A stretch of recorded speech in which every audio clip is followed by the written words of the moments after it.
Good morning students. Last class में हम लोग ने चैप्टर 1 के यानी कि सेट्स के प्रैक्टिकल प्रॉब्लम सॉल्व किए थे, यानी कि चैप्टर 1 हमारा कंप्लीट हो चुका है।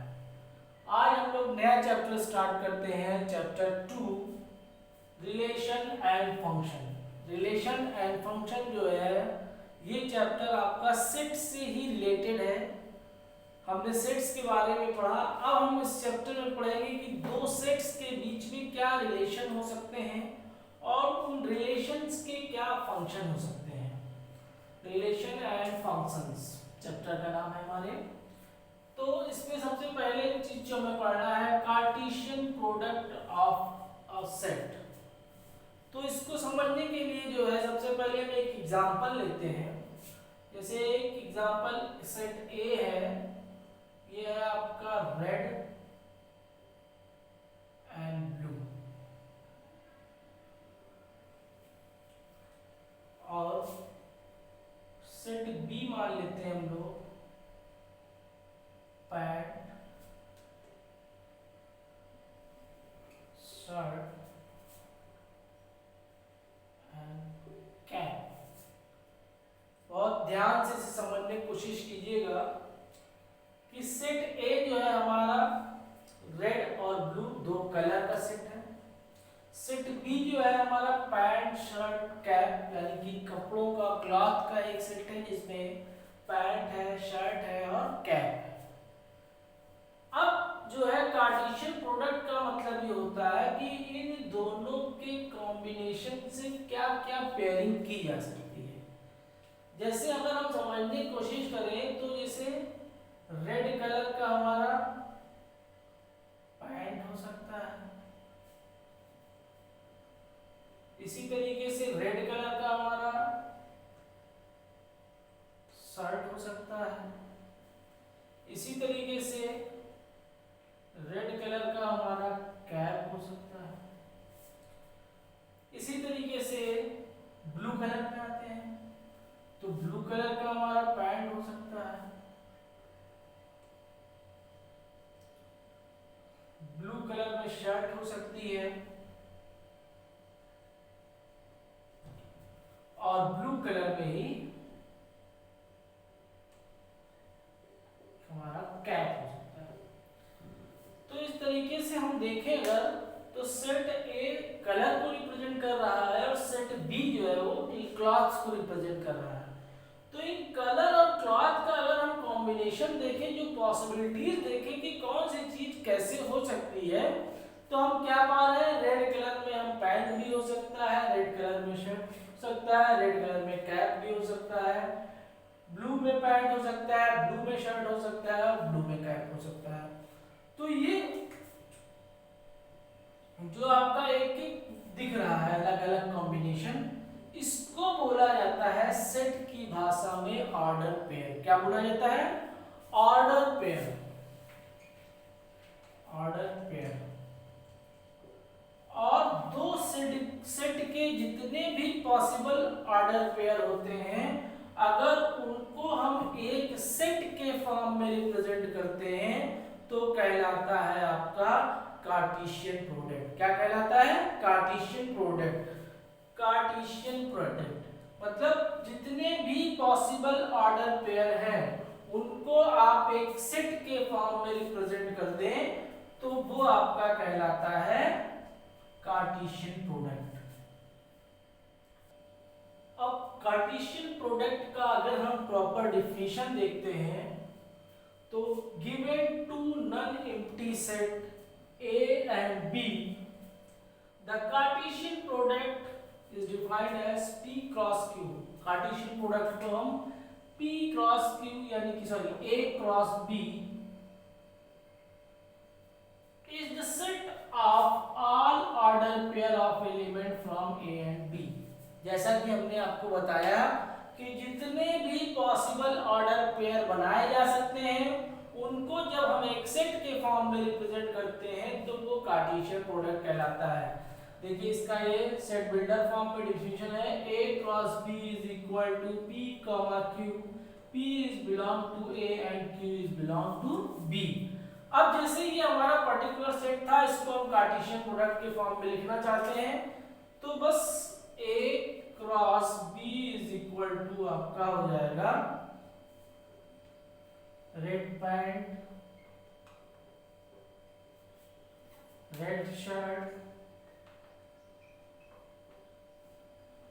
Red cap. इसी तरीके से ब्लू पैंट,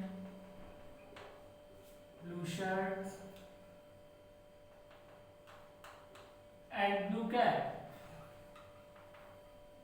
अब इन सभी ऑर्डर पेयर को जब हमने एक सेट के फॉर्म में रिप्रेजेंट कर दिया तो ये आपका कार्टेशियन प्रोडक्ट कहलाता है। अब अगर ध्यान देने वाली बात यहाँ पे कि A और B दोनों अगर नन एम्प्टी सेट है तो A क्रॉस B भी नन एम्प्टी सेट होगा।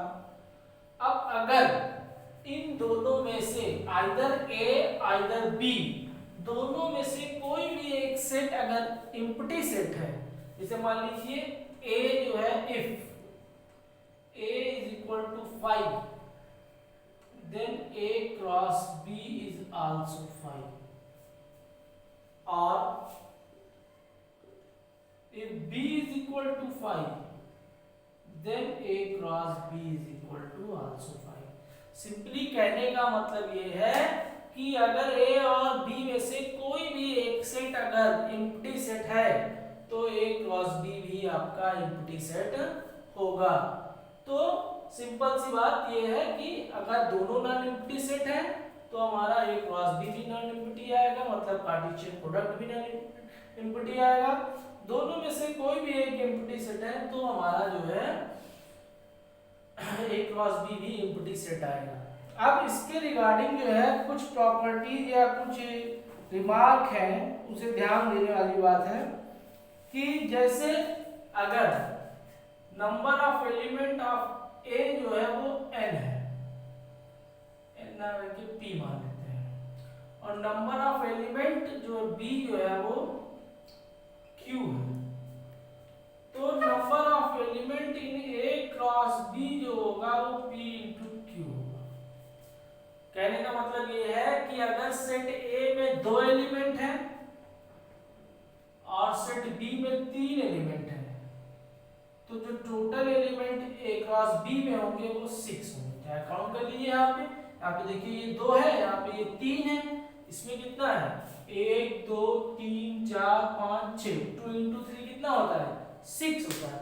तो इस तरीके से number of element in set A into number of element in set B is equal to number of the element of the set in Cartesian product, यानी कि A cross B। मतलब जितने element A में होंगे जितने element B में होंगे उन दोनों का मल्टीप्लिकेशन जो आएगा वो शो करेगा number of element in A cross B। अब इसी तरीके से कार्टेशियन ट्रिपल प्रोडक्ट भी निकाला जाता है। कार्टेशियन ट्रिपल प्रोडक्ट को A क्रॉस A से रिप्रेजेंट किया जाता है। ये आपका ट्रिपल प्रोडक्ट कहलाता है, ट्रिपल प्रोडक्ट। अब इसको इवैल्यूएट करना सीख लीजिए, जान लीजिए। जैसे कि मान लीजिए set A is equal to आपका 1 2 है, तो A क्रॉस A जो है ये आपका 1 1 1 2 2 1 2 2 को रिप्रेजेंट करेगा, और A क्रॉस A यानी कि डबल प्रोडक्ट जो होता है इसे डबल प्रोडक्ट कहा जाता है।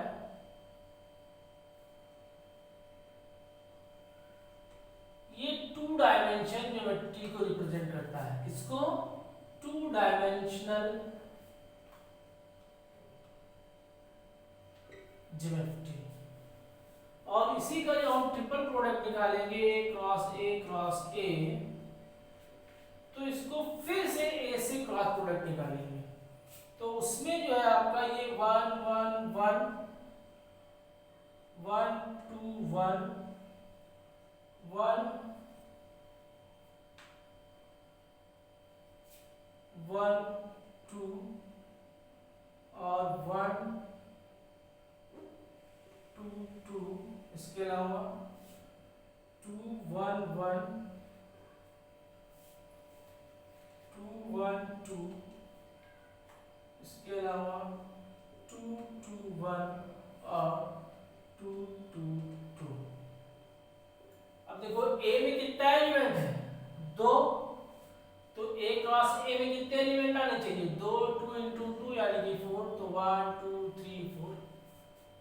अब ए क्रॉस ए में 4 एलिमेंट है और ए में 2 एलिमेंट है, तो 4 2 जा 8, यानी कि स्केलर ट्रिपल प्रोडक्ट में कितने एलिमेंट आने चाहिए? 8, 1 2 3 4 5 6 7 8। तो इस तरीके से ये नंबर ऑफ एलिमेंट्स हम इवैल्यूएट कर सकते हैं, चेक कर सकते हैं। और स्केलर ट्रिपल प्रोडक्ट या सब ट्रिपल प्रोडक्ट जो है आपका,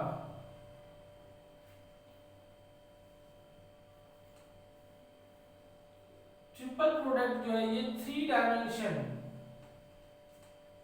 अभी आप लोगों ने 3 डायमेंशन के बारे में नहीं सुना होगा, लेकिन अब आप हायर क्लास में आ गए हैं तो 3 डायमेंशनल ज्योमेट्री भी पढ़ेंगे इस चैप्टर में। तो इस ट्रिपल प्रोडक्ट जो होता है वो 3 डायमेंशनल ज्योमेट्री को रिप्रेजेंट करता है।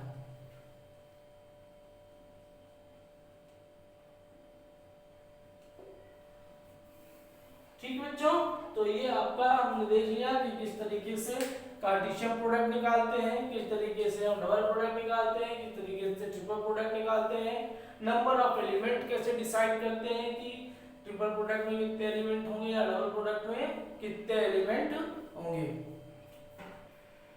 आइए हम लोग कुछ एग्जांपल्स करते हैं इसके रिगार्डिंग। जैसे कि एनसीईआरटी का एग्जांपल नंबर 1 दिया हुआ है, if x + 1, y - 2 = 3, 1 find the value of x and y।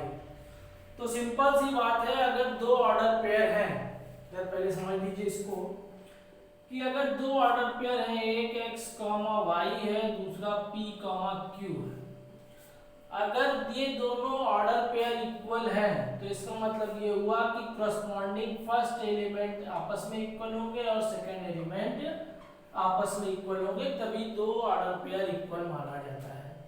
अब जैसा कि हमारे क्वेश्चन में दिया हुआ है कि if x + 1, y - 2 = 3, 1, मतलब ये दोनों ऑर्डर पेयर इक्वल है, then find the value of x and y। यानी कि हम लोग फर्स्ट ऑर्डर पेयर को फर्स्ट एलिमेंट से फर्स्ट से और सेकंड एलिमेंट को सेकंड एलिमेंट के इक्वल कर देंगे, यानी कि x + 1 = आपका 3 हो जाएगा, implies that x = 2 आ जाएगा आपका।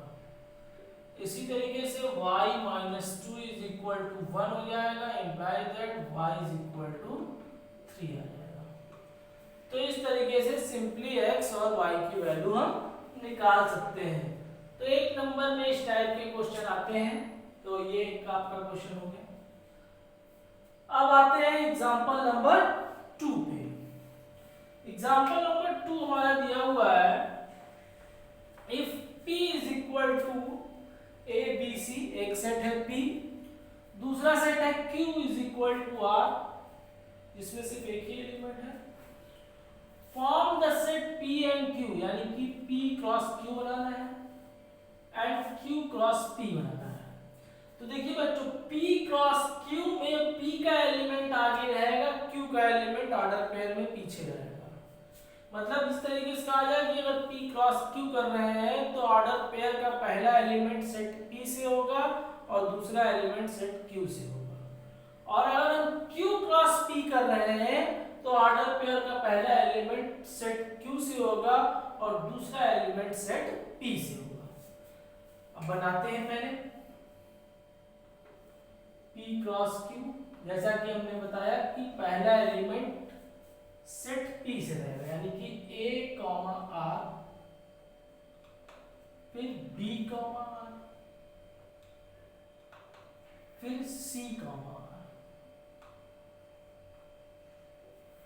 अब जैसा कि देख रहे हैं बच्चों आप, इसमें 3 एलिमेंट है, इसमें 1 एलिमेंट है, यानी कि 3 × 1, यानी कि p क्रॉस q में कितने एलिमेंट आने चाहिए? 3 × 1 3, यानी कि 1 2 3 एलिमेंट। ये P क्रॉस Q बन गया। अब हम Q क्रॉस P बनाएंगे, तो अभी बताया हमने आपको कि Q क्रॉस P जब बनाएंगे तो ऑर्डर पेयर में पहला एलिमेंट सेट Q का होगा और दूसरा एलिमेंट सेट P का होगा। तो पहला एलिमेंट यानी कि R comma A, R comma B, R comma C, तो ये निकल आया, दोनों चीज बन गई, P क्रॉस Q भी बन गया और Q क्रॉस P बन गया। अब क्वेश्चन में आगे एक कोड पार्ट दिया हुआ, are these two product are equal, क्या ये दोनों इक्वल है? तो अभी यहाँ पे हमने आपको बताया था कि इक्वलिटी के लिए क्या चाहिए कि कॉरस्पॉन्डिंग फर्स्ट एलिमेंट जो है वो फर्स्ट एलिमेंट के इक्वल हो और सेकंड एलिमेंट के इक्वल हो, लेकिन यहाँ पे क्या है, उल्टा है, यानी कि P cross Q is not equal to Q cross P। ये चीज हमेशा आपको ध्यान रखना है कि ऑर्डर पेयर तभी इक्वल होंगे जब उनके करस्पॉन्डिंग एलिमेंट्स इक्वल होंगे। करस्पॉन्डिंग एलिमेंट का मतलब क्या हुआ, फर्स्ट एलिमेंट फर्स्ट के इक्वल होना चाहिए और सेकंड एलिमेंट सेकंड के इक्वल होना चाहिए। आई बात समझ में? अब आते हैं हम लोग एग्जांपल नंबर 3 पे। दिया हुआ है let a is equal to 1 2 3, b is equal to 3 4 and c is equal to 4 5 6, find a cross b intersection c and second है a cross b union a intersection a cross c। तो पहले इस पहला करते हैं हम लोग, first वाला में क्या निकाल रहा है, a cross b intersection c, तो a तो हमें पता ही है, तो पहले हम b intersection c निकाल लेते हैं। तो B इंटरसेक्शन C का मतलब क्या हुआ कि B और C में जो एलिमेंट कॉमन हो, तो B में क्या है 3 4 और C में क्या है 4 5 6, कॉमन क्या है सिर्फ 4। अब इसका हमें A के साथ क्रॉस प्रोडक्ट निकालना है, A क्या है 1 2 3, तो A cross B intersection C is equal to 1 4 2 4 and 3 4, ये आपका हो गया A cross B intersection C। अब दूसरा क्या है इसमें, दूसरा निकालना में A cross B union A cross C, तो पहले हम A क्रॉस B निकाल लेते हैं। तो A क्रॉस B जो आपका आएगा, A में कितने एलिमेंट है 3, B में कितने एलिमेंट है 2, यानी कि A क्रॉस B में कितने एलिमेंट आएंगे 3 into 2 यानी कि 6, तो क्या हो जाएगा 1 3 1 4, फिर 2 3 2 4, फिर 3 3 3 4, ये आपका हो गया A क्रॉस B।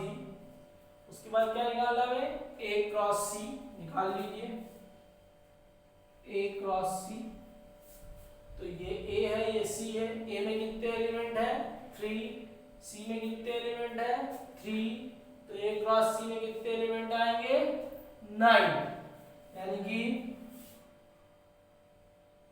1 4 1 5 1 6, फिर 2 4 2 5 2 6, फिर 3 4 3 5 3 6, तो ये आपका आ गया A क्रॉस C। अब क्या निकालना है हमें इसका, अब हमें इसमें इवैल्यूएट करना है दोनों का यूनियन। यूनियन का क्या मतलब होता है, A के सभी एलिमेंट B के सभी एलिमेंट, बस जो कॉमन एलिमेंट है उन्हें सिर्फ एक बार लिखना है। तो हम पहले देख लेते हैं दोनों में कॉमन क्या क्या है। 1 4 यहाँ है, उसके बाद क्या कॉमन दिख रहा है हमें 2 4 2 4, उसके बाद हमें क्या कॉमन दिख रहा है 3 4 3 4 और तो कुछ कॉमन है नहीं, तो बस लिख दीजिए A cross B union A cross C is equal to, पहले सेट ए के सभी एलिमेंट लिख दीजिए, यानी कि 1 3 1 4 2 3 2 4 3 3 3 4। अब जो है इसमें से जो कॉमन नहीं है उनको लिखना है सिर्फ, यानी कि 1 5 1 6 1 5 1 6 2 5 2 6,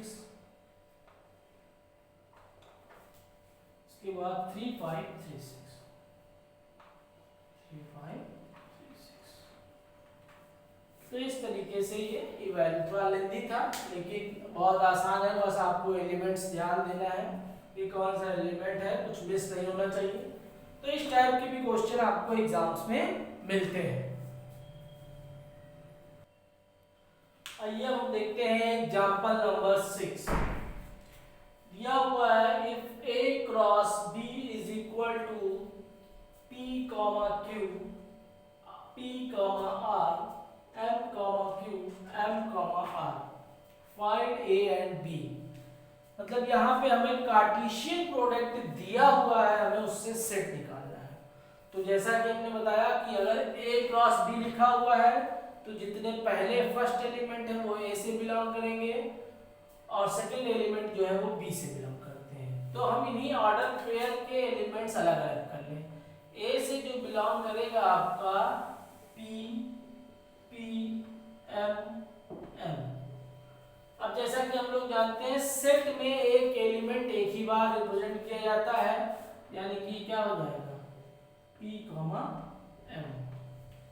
ऐसे b बराबर आपका क्या हो जाएगा सेकेंड एलिमेंट सब, तो सेकेंड एलिमेंट्स क्या है q r q r। अब यहाँ पे भी एक एलिमेंट एक ही बार रिप्रेजेंट किया जाएगा, तो ये आपका हो जाएगा q r। तो इस तरीके से सेट A जो हो जाएगा वो P M हो जाएगा और सेट B जो हो जाएगा वो Q R हो जाएगा। तो इस टाइप के क्वेश्चंस भी आपको मिल सकते हैं। अब इनके बेसिस पे जो है आप एक्सरसाइज 2.1 सॉल्व कर सकते हैं। आप सॉल्व कीजिएगा, इससे रिगार्डिंग आपको कोई भी प्रॉब्लम आती है तो आप उससे पूछ सकते हैं। Thank you class.